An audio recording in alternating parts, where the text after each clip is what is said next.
嗨，大家好，我是躺平树，今天是2020年5月27号。这一期咱们聊一聊一人公司。什么叫一人公司？實際上就是過去的個體戶換了個名字，給個體戶賦能，附上 AI， 叫一人公司，有個英文簡稱叫 OPC。今天為什麼聊這個？今天我在網上看到一篇文章，叫虎嗅 APP 2020年5月26號的文章，標題叫2020年第一批一人公司老闆已經退場。也就是說，一人公司還沒火，現在已經開始爆雷關門，老闆剃頭跑路。這個文章說，會打字就能月入過萬，讓 AI 替你打工，一人公司才是未來。2020年的開年劇本比短劇還要狗血，一邊是 AI 工具把門檻踩爛，一邊是小龍蝦類魔幻風口滿天飛，似乎只要注冊一個 OPC 你就能躺贏， AI 成了最廉價的興奮劑。一人公司是互聯網兜售給上岸賭徒的最新彩票，可惜現實不是 PPT， 把個體戶換一個洋氣的名字叫一人公司，並不妨礙你為了下個月的社保發愁。那些喊着躺着賺錢的人，往往站着就把你的學費賺走了，對吧？你想躺着賺錢，人家可是站着賺你的學費。這個文章說，我們走訪了這群站在風口浪尖上的單人創業者，褪去了全網營銷號的暴富濾鏡，你會發現，所謂的時代紅利，往往只是幸存者偏差的狂歡。實際上，每個時代都一樣。他這個說的沒錯，不要老說時代紅利，那是你沒看見99%失敗的人。我們總喜歡盯那個1%的成功的人，自動忽略那99%失敗的人。文章說，個體戶、主理人、一人公司換湯不換藥，廖然只用了半年時間就完成了一個一人公司創始人的完整生命週期，半年體驗完了，從註冊、試水、掙扎、註銷回職場打工，半年時間走完。2025年10月，這位95後的前大廠員工辭職時，手裡攥着3萬塊錢積蓄，心裡裝着 AI 給的底氣。說實話，95後從大廠辭職，手上只有3萬塊錢，那已經非常失敗了。30歲了，在大廠辭職，手上只有3萬塊錢。他看中了海外流行的寵物照片轉卡通 T 恤模式。當時一個海外的前同事做了一個 AI 創業項目，該項目讓用戶自己上傳寵物的照片，用 AI 生成不同風格的圖案，定制購買自己想要的款式。前同事借此賺了一筆小錢，廖然也動了心思。過去這個夢死在了高昂的設計外包費和溝通成本上，現在有 AI， 一人創業的成本小了很多。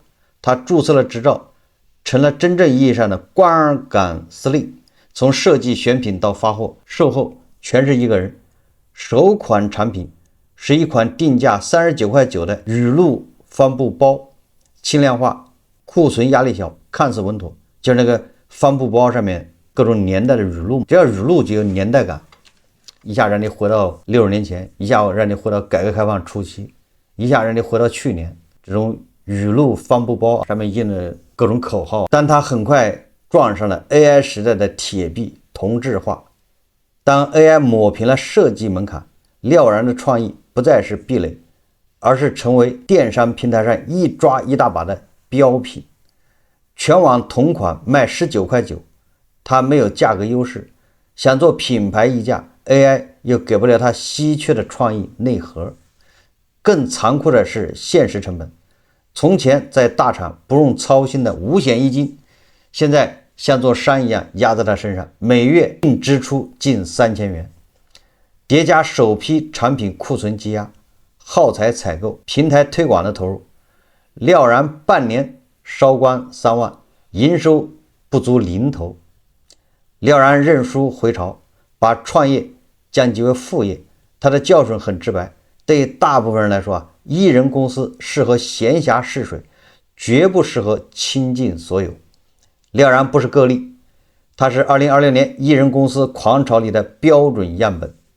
根據2020年相關創業調研，藝人公司的創業者呈現年輕化趨勢，且有超過 44% 的創業者來自互聯網或科技大廠，帶有明顯的職場出逃或轉型色彩。此外，根據最新數據，截至2025年年中，全國藝人公司存量已突破1600萬家，佔全國企業總量的 27.4%。實際上，這些人的貢獻是什麼呢？這些人的貢獻就給我們的統計局每個月發的就業率做了貢獻，他們就不算失業。完了，他自己還交靈活就業社保，你看看吧。這意味着每新增4家企業，就有1家是藝人公司。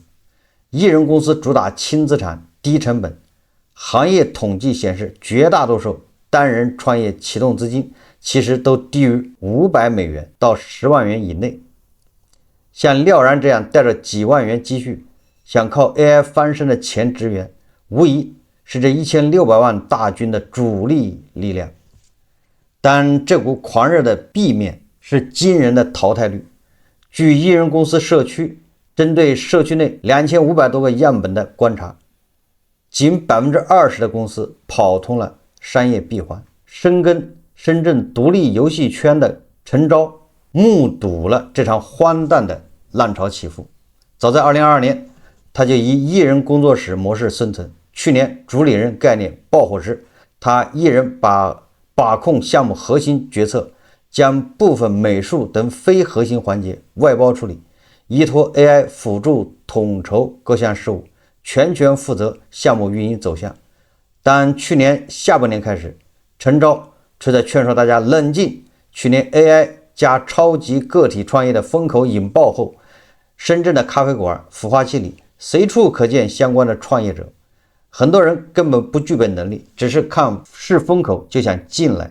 1年過去，陳釗發現風口更熱了， OPC 園區遍地開花，咖啡館也成了 OPC 創業者活動陣地，這就火了咖啡館。風口越熱，老面孔越少。陳釗估算，短短1年內，深圳 OPC 圈子留存率不足1/10。2020年名為藝人公司元年，實則是無數單人創業者的落寞之年。AI 給了所有人一支畫筆，但大多數人畫出來的都是一模一樣的圖案。AI 可以創造老闆，但 AI 不能創造客戶。廖然復盤那半年時，說了一句很痛的話：我把順序搞反了，我以為把東西做出來就會有人買單。在2020年藝人公司的浪潮裡，像廖然這樣把因果倒置的人佔了絕大多數。 AI 極其擅長把製作這件事變得廉價且簡單，卻唯獨解決不了賣給誰這個核心難題。當供給端被無限拉高，需求端卻依然停滯不前，僧多粥少成了這個賽道最血淋淋的現實。陳釗在深圳看得真切，這半年他眼看着無數新人扎堆湧進 AI 加文創、AI 加短劇、AI 加設計的賽道，他們瘋狂加群，鑽研工具教程，打磨產品模板，卻很少有人思考我的客戶在哪裡，也就是賣給誰，誰買單。就像進了個兼職群，結果發現群裡所有人都在找工作，沒有一個人招人。陳釗說，做 OPC 園區運營的張自強證實了這一點。OPC 園區是專門為藝人公司提供支持的創新創業空間。他所在的園區主打 AI 藝人公司孵化，區別於傳統共享辦公。入駐企業需滿足 AI 加賽道的審核門檻，即便設置准入門檻，張自強坦言，園區內1年內新設的初創企業中，90%尚未搭建成熟可行的業務模式。而他也發現，園區經常舉辦交流會上，最受歡迎的話題永遠是公司怎麼活下去，項目怎麼賺錢。即便有了需求，也不意味着藝人公司能夠順利活下來。在所有被 AI 萬能論擊倒的人群裡，郭琦的失敗更讓人唏噓。不同於廖然這種從零開始的小白，郭琦是有實戰經驗的老炮兒。他此前在傳統活動策劃公司任職多年，專門操盤非遗主題的線下活動。正因為在這個行業經營已久，他手握一批高净值客戶資源，也最清楚行業的痛點。線下活動極度依賴人力，流程繁瑣，利潤天花板極低，屬於辛苦錢。2025年底，看着 AI 工具日新月異，郭琦做了一個大膽決定，辭職單幹。他的商業邏輯聽起來無懈可擊，利用 AI 將非標準化的非遺體驗，如手作香道，打包成標準化的文創材料包，直接供貨給活動公司。這樣既擺脫了繁重的人力執行，也能通過批發模式實現規模化的盈利。他選中的首個爆款單品是全網最火的荷香豬，彼時他信心滿滿 ，AI 負責品牌定位、視覺設計和標準化手冊，他負責對接原有的客戶渠道。然而現實狠狠扇了他一巴掌， AI 能寫出漂亮的文案，卻調不出一味合格的香料。荷香豬的核心在於香方配比，這不是代碼，是老師傅幾十年試出來的經驗。每一筆香粉的濕度、純度稍有不同， AI 給出了完美配比，就會瞬間失效。為了搞定供應鏈和原材料穩定性，郭琦一個人跑遍了產地，結果依然是按下葫蘆起了瓢。文章說 AI 解決得了排版，解決不了供應鏈，解決得了文案，解決不了手藝。郭琦在折騰掉大筆試錯費後醒悟，一人公司不是一個人加 AI， 而是一個人扛下所有。即便你僥倖跑通了產品，避開了供應鏈陷阱，還有更大的不可抗力等着你。陳釗身邊有位做 AI 漫劇的朋友，2025年踩中風口，賺到了第一桶金。但2020年剛開年，平台算法一變，流量傾斜給了 AI 短劇，他的漫劇業務營收斷崖式下跌。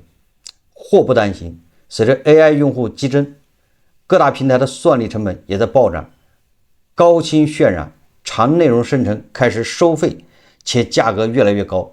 對於單兵作戰的微型公司來說，這無異於釜底抽薪。更隱蔽的殺手藏在 AI 的性格裡。了然反思在大廠時，一個新項目要經過團隊吵架、辯論、質疑才能落地，但在一人公司，它面對的是 AI 是概率模型，它會順着你的話說，像個只會點頭的跟班。這種順從極易制造信息繭房，讓創業者陷入盲目的自我確信，直到資金鏈斷裂才看清現實。歸根結底， AI 只是效率工具，它從來沒有改變過創業的本質。陳釗說，市場不相信你用了多先進的工具，只相信你能不能活下來。也看到這兒我才明白，這個一人公司到底什麼意思啊？這不就是個概念嗎？就像十幾年前火的互聯網加，大众創業，萬众創新，是吧？然後多少人死在了沙灘上，現在也搞了個一人公司，這不是扯嗎？ AI 它只是個工具，对不对？它只是提高效率，而且它提高效率也只是看哪方面，不是所有的效率都能提高。目前为止 AI 它還沒那麼強大，在提高效率這一塊也只是某些環節的效率可以提高，但是整體上你還得自己要親自打磨。它只是個工具，你有了個工具就能開公司，這叫什麼話？創業首先你要告訴大家你的市場在哪，你的目標用戶是誰，這起碼的幾個問題啊，你要問清自己啊。你要為誰服務，誰來買單，你的客戶是什麼樣的畫像，是吧？這是第一個，你先把你的用戶搞清楚，完了之後你怎麼能夠夠得着這些用戶，這叫觸達，是吧？你的東西你再好，你怎麼讓他跟用戶見面，讓用戶知道你有這玩意，他掏錢就可以享受，這是個非常大的問題。那第三個問題就是你有什麼優勢，也就是你有什麼護城河，你的優勢在哪？用戶為什麼只選你？從你這邊你要把東西、你的信息、你的產品要觸達到用戶，送到用戶面前。但是從用戶的角度來說，他送到他面前的恐怕幾十種，那他選誰呢？他為什麼選你？所以這裡面就有很多問題，是吧？不是說你手上有個 AI， 有個龍蝦你就能創業，這玩意只是提高你的效率，是吧？你本來你招了4個人，你搞了個龍蝦或者搞了個 AI 工具，你說我可以砍掉1個人，這個有可能，是吧？你砍掉1個人之後，你是不是節約了一點成本？這個文章他這麼說的，他說賣課拿補貼找融資，沒有這些，艺人公司還剩下什麼？這個最後就道出真相了。所謂的艺人公司，說来說去就是騙補貼的。如果把前两部分總結為一句話，那就是 AI 讓創業變得簡單，也讓死掉變得更輕易。既然壁壘依舊，退場者眾，為何入局者還不退潮？答案不在產業裡，而在人心和生意裡。首先是幸存者偏差的誤導。陳昭是極少數活下來那一個。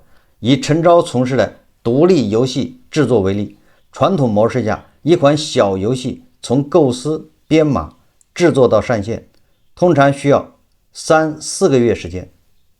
借助 AI 工具，陳昭將整體開發周期壓縮至1個半月左右，極大降低了時間成本、人力成本。他身邊少數存活下來的創業者均是如此，本身都具備成熟行業經驗與穩定客源。AI 只是優化工作流程，放大自身原本的實力。但互聯網只傳播結果，滿屏都是我用 AI 3天賺了3000塊的爽文，這讓零基礎普通人產生了一種幻覺，只要工具到位，我就是下一個成功者。其次是場地比公司更賺錢。OPC 園區運營者張自強算過一筆賬，傳統商戶退租率超過 30%， 而藝人公司園區工位小巧，流轉快，集群留存率高達 80% 以上。藝人公司入局者多為年輕 AI 創業者，消費意願強，活力高，能快速帶動園區周邊商業配套落地，形成企業集聚、商業完善、更多企業入驻的正向循環，完美解決了傳統園區无商不聚、无企不旺的招商困境。你看，你是雄心壯志是吧？想搞藝人公司賺錢，人家是要賺你的錢，你不去搞藝人公司，那這些什麼 OPC 園區從哪兒賺錢？你就是人家賺錢的工具。為了維持這串漂亮的數據，許多園區不再扮演孵化者，而是變成了政策搬運工。他們幫創業者包裝材料、申請補貼、對接反稅，甚至形成了註冊及補貼的閉環。再疊加各地針對藝人公司的租金減免、創業補貼、稅收優惠、人才扶持等政策，看似全方位的兜底保障，讓大眾誤以為單人創業零風險高回報。於是大量空殼公司誕生了，他們存在的唯一意義就是吃掉政策紅利，而非服務市场。比空殼更熱鬧的是教你怎麼飛的生意。大量機構打出用 DeepSeek AI 輕鬆打造100萬粉絲賬號，月入10萬不是夢，零基礎小白藝人公司輕鬆年入100萬等極具誘惑性的標語。這個裡面有很多人他就信這玩意，他腦袋裡面就缺那麼一根弦兒。我們以前說過，這叫受騙體質。什麼叫受騙體質？他容易被騙子騙到。這裡面有多種原因，一個恐怕就是欲望太強，貪念，再加上警惕性非常低，叫易騙體質。相反，警惕性高的人，他對這些廣告，他天然的這種抵抗能力，他會免疫。為什麼呢？你想，零基礎小白藝人公司輕鬆年入100萬，那如果哪個公司打這樣的廣告，那我就認為這公司的員工應該年入100萬以上，对不对？因為他員工都看不上這活嘛。如果員工收入一個月才幾萬塊，一年才幾萬塊，那他員工為啥不去搞藝人公司呢？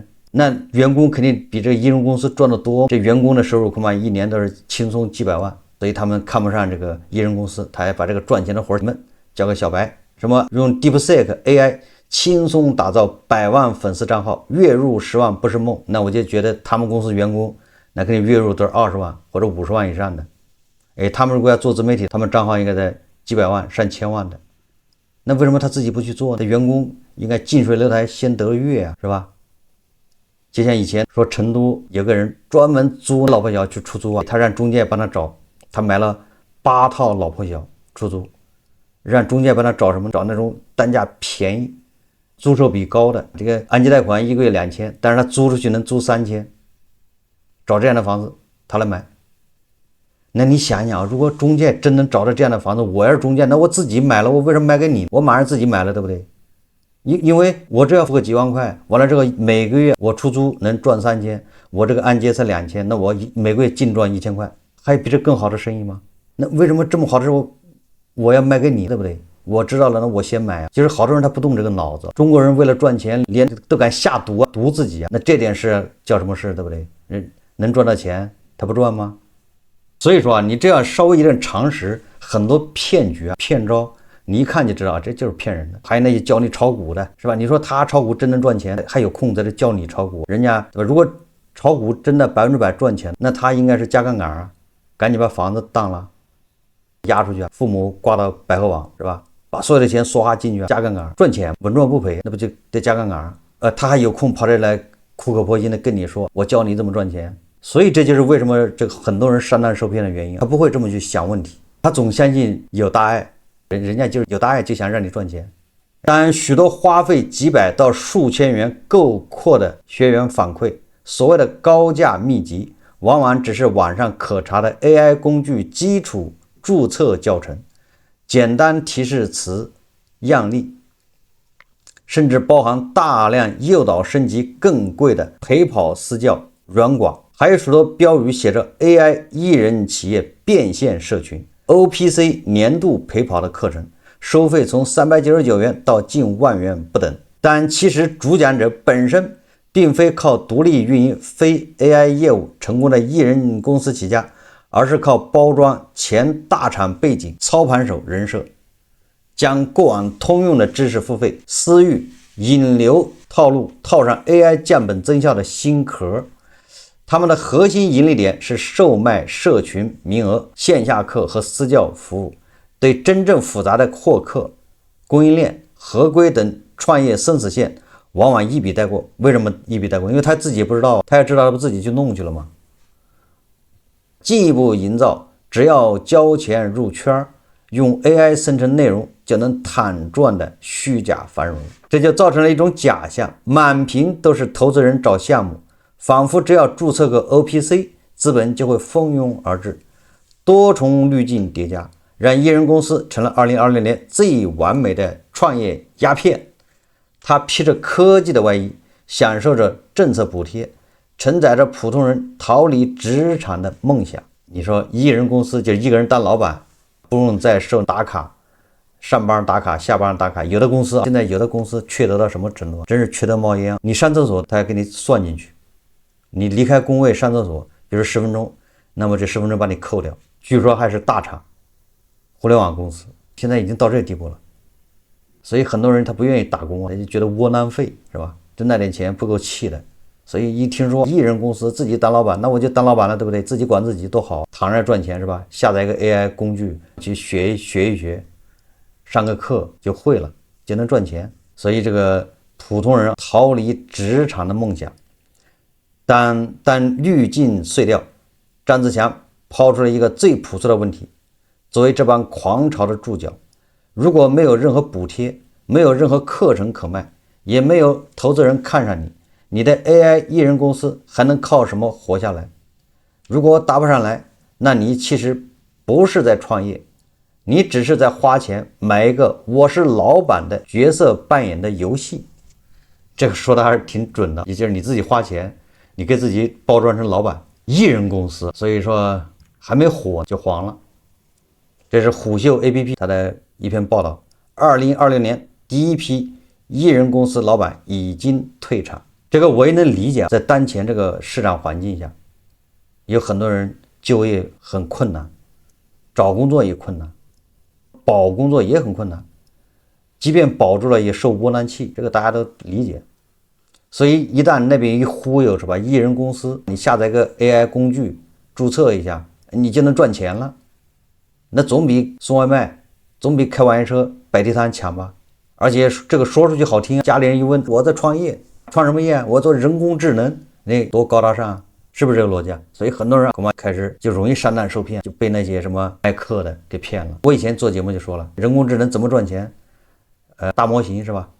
反正美的還沒搞明白，我們這邊已經開始賺了。為什麼？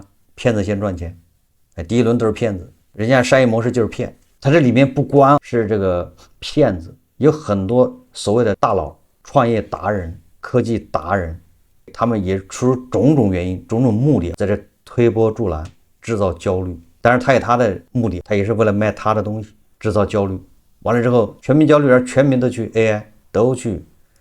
我記得是2個月前那個龍蝦火的時候，我都當時不知道龍蝦為什麼火，那是什麼東西啊？突然之間是吧，有個叫龍蝦的東西，我還以為是吃的。新聞推送什麼，好多人跑到騰訊那兒排隊安裝龍蝦，叫部署龍蝦。後來我花時間看了一下之後，我發現還是讓別人先去弄，咱們追這些風口沒有必要。我們可以了解一下，作為做自媒體，我得了解一下，跟股民是一樣的。股民最前沿的科技，他必須了解，不了解你没法去在胡适講故事。那我们做自媒體的也是了解一下，要不然你沒得聊。實際上做普通的網友根本你的了解的時間都不需要。你要知道，你每天你眼睛一睜一閉，多少風口在你邊上過了，重要嗎？根本就不重要啊，對吧？你每天眼睛一閉一睜，多少個新概念也出來了。你說你每個都要去理解，都要了解，有必要嗎？根本沒有必要。人的精力是有限的啊，我們每個人精力是有限的。你每一天最好的精力，也就是那麼一段時間。你的一輩子裡面最好的精力，也是那麼一段黃金時光。你如果把你的最好的精力放在你最好的事情上面，這就已經很完美了。所以我們沒有必要說什麼事情我們都要抓，我們都要去參與。這本身就是個妄念呢，這就像內存一樣的，我們的腦子呢，它容量就那麼大。你說你什麼事都往裡裝，都想裝上，有什麼用？你的運算能力，我們的算力，每個人的算力都有限，你強一點，你也強不到哪裡去。這咱們算力有限，你什麼玩意都算，你這不是那不是內耗嗎？是吧？耗能太大，你好鋼用在刀刃上。所以這就是我的一些觀點，我的精力是有限的，所以我不會什麼事都去了解。但是我做自媒體之後才開始什麼事情都去了解一下，但是我也不會去仔細研究，我覺得那玩意兒跟我沒關係，我為什麼要研究它？比如什麼掏定律是吧？掏錢包是吧？我大概了解就行了，跟我有什麼關係啊？是吧 ？OPC 也是，一人公司也是，我是不會去幹這個事的，我也了解一下這什麼概念。實際上它就是一個叫風口，這正好是當下幾個原因綜合到一起，多因形成了這麼一個現象。咱們也分析過了，第一個原因就是我們年輕人就業難。找工作難，保工作也難，即便保住工作也受窩囊氣，多多少少有對現在職場不滿，這是一個方面原因。那這樣，如果有人說你當老闆很容易，都不需要招人，也不需要找辦公室，你只要注冊一個是吧？到我們這個園區來，給你有可能還給你返利是吧？有可能你還能融到資，有可能你就要上市，那你說多少人他不心動？肯定要心動。你心動你就上當了，你一去那開始人家也就要賺你的錢。這第一個，因為還是我們有大量的人對現狀不滿、焦慮，對未來充滿不確定性，不知道該幹啥。這個確實每個人都差不多，因為我們沒辦法面對突然失業。你現在如果你覺得你很穩定，那大概其實你們還沒失業，你的工作還可以。你有沒有想過你明天突然公司通知你被裁了？有沒有想過這事？這是第一個。第二個什麼呢？第二個，社會上有一批人，他就是制造焦慮，目的就是賣給你課，就是這種賣 token 給你，賣什麼龍蝦，賣課，他教你賺錢，實際上是他要賺你的錢。這樣的人有騙子，還有科技大佬，圈內的人，形形色色都有，讓你感覺好像你要不抓住這個風口，你這一輩子就完了，廢人，你就是個廢物。這個風口不能錯過。第三個就是政策，地方政府推波助瀾。很多地方政府為了業績，為了所謂的業績，為了也是包裝講故事，為了他的 KPI， 他就搞這種園區，出政策補貼，好去宣傳，對不對？那前一陣子龍蝦熱的時候，那各個地方，比如深圳、蘇州各個地方都搞龍蝦園區啊，現在還有嗎？不宣傳了。你只要有補貼，那也很多人就吃補貼的，他專門去研究怎麼樣把你補貼給搞出來，人家就是賺補貼，等補貼賺完了，人家關門沒了。所以一人公司這個事情實際上告訴我們，首先我們還是老老實實把手頭的工作保住。現在當下就業環境不好，老老實實的把手中的飯碗端好，這第一個。不要這山看着那山高，不要被媒體一吹一宣傳馬上就扎進去。一人公司當老闆沒那麼容易，我們習慣看到1%成功的，那99個失敗的我們都選擇忽略。所以我們自己要保好工作，這第二個。如果你失業了，不要盲度，這個我一直在說，失業其實不是你最慘的時候，是你失業之後盲动，把你仅有的那点補償金、存款拿去搞什麼一人公司，拿去加盟什麼奶茶店、火鍋店，或者跟朋友合夥幹個啥，你幹着你要負債，因为不能见死不救，你前面20萬投進去了，後面說再投10萬，咱們就能看見陽光了，就天就亮了，是吧？再堅持一下，那你不得借錢嗎？你越借就跟低保老人的，越借越加仓，越加仓越陷得越深，没法自拔，都是这樣的。你很少有人做到像我这樣的果斷的一刀下去，是吧？我也創過業，我也炒過股，那我這很簡單，我一看不行了，立馬一刀下去。以前愛投多少是多少，那都叫什麼？化作一陣煙就結束了，絕不拖泥帶水。但是有人做不到啊，他要救啊，他認為再堅持一下就能看見天亮，就能解放，結果越堅持越慘，越陷越深。所以說失業之後不要盲動，不要一看到什麼概念你馬上就心裡癢癢。那第三個，我們也不能說年紀還輕就真的對這些新事物就真的不感興趣，不是這個意思。对这些新的事物怎麼辦？如果你失業了，那你可以叫出人不出錢，我人可以去幹這事，但是我1毛錢不出，到時候賠了關門，那我這是浪費了時間，對不對？反正我這時間我失業了，我也沒事幹，你失去的無非就是点時間精力，是吧？你反正你失業了嗎？沒工作嗎？所以對這些新的事物，你可以參與什麼？我出人不出錢，想讓我掏錢1毛都沒有。這個原則，隨着經濟低迷，隨着經濟形勢不太好，未來像這樣的風口會越來越多，大家都能理解，因為這騙子會越來越多，他會制造很多風口，目的就是忽悠你上當交錢。所以越是這種時候，我們越要穩住，牢記出人可以，出錢沒門。可以騙你的人不能騙你的錢，可以騙你的色不能騙你的財。好，這期節目咱們就聊到這裡。感謝大家收看，如果喜歡我的節目，歡迎訂閱轉發，也可以在下方留言評論，謝謝大家。